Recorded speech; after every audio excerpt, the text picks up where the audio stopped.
then thunked the heavy mug back onto the counter. "She'll be back when she hears what's happened.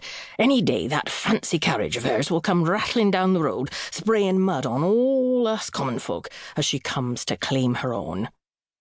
I froze, straining to hear the rest. What? What had happened at my home? Father's summons now seemed ominous rather than exciting. The proprietor strode through the crowd then and approached me, his sleeves rolled up to his elbows. "There's a man willing to take you to Trevelyan's outer gates, but no further. He's waiting by the door." I stiffened as his direct address lifted my cloak of obscurity. "Thank you, sir." "But save yourself the trip. With all the goings-on at Trevelyan, they won't be looking for help." Me? In service? The mud and rain must have done more damage to my appearance than I'd thought. Both men at the bar pivoted to face me as the man spoke, their two pairs of eyes seeing me for the first time. I fancied a light of recognition glowed from Hamish's face, but Tom Parsons merely observed me with a hint of annoyance at the interruption. I rose and pushed back my shoulders, bestowing a gracious parting smile toward them both.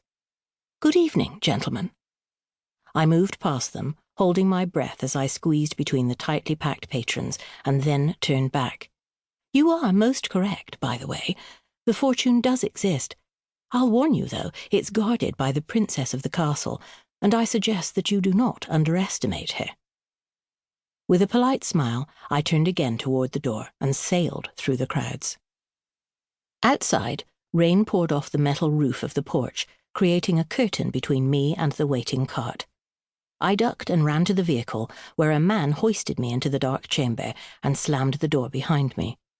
We only travelled a mile or two, for our own carriage had been nearly home when it had broken down, but the silent drive seemed endless. Perhaps by the time I reached Trevelyan and found help, the driver who'd stayed behind with Mother would have the carriage repaired. Looking up at the impressive fortress before us, I wondered how those men could even doubt the existence of Father's legendary hidden fortune. I'd only glimpsed it once, but I'd always known of it, like one knows of the Queen without ever meeting her. The idea of it had long haunted me, and I'd peppered Father with questions about it until one day when he'd given me his most direct answer on it. "I'll tell you where it is when I'm dying," he'd said, with his usual gruff dismissiveness, and I'd accepted that answer. At that time in my life, I believed him. Chapter 2. What you plant, you should harvest and enjoy without delay, for one never knows when his time will be up. Notebook of a Viticulturist.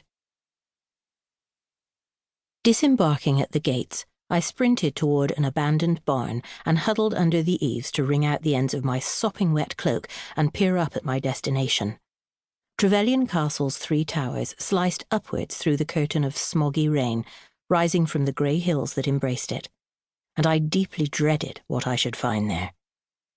"The matter is urgent," said Father's missive that had called Mother and me home from abroad, and I couldn't imagine what would have made him write such a thing, or what would have made him write at all. When the carriage harness had broken as we'd rounded the coastal road a ways back, Mother had of course seen it as a bad omen, for she could spot bad luck in a sunny day in July. But now, with the troubling words of that Hamish man from the inn sweeping through my mind, the whole world held an eerie chill that even I could not dismiss as I neared my home. A shock of utter aloneness bolted through me as the cold wind penetrated to my skin. It was not the sort of isolation that lifted in the presence of others. It sat much deeper and longer lasting than that. The rumble of horse hooves thudded through my reverie. On the wooded path snaking through our woods, a black-cloaked rider leaned into his massive stallion, grasping his mane as they thundered toward me through the rain. A shiver convulsed me, and I tucked myself into the shadows. What had that stranger been doing at our home? His beast panted closer, looming large and terrible. The rider turned to look at me, rain spraying off his dark curls under the hood, and I caught sight of nearly black eyes set in a strong, stubbled face. Leaning back in one graceful move, the stranger reined in his horse and redirected him toward the barn where I crouched. A slash of lightning illuminated the white.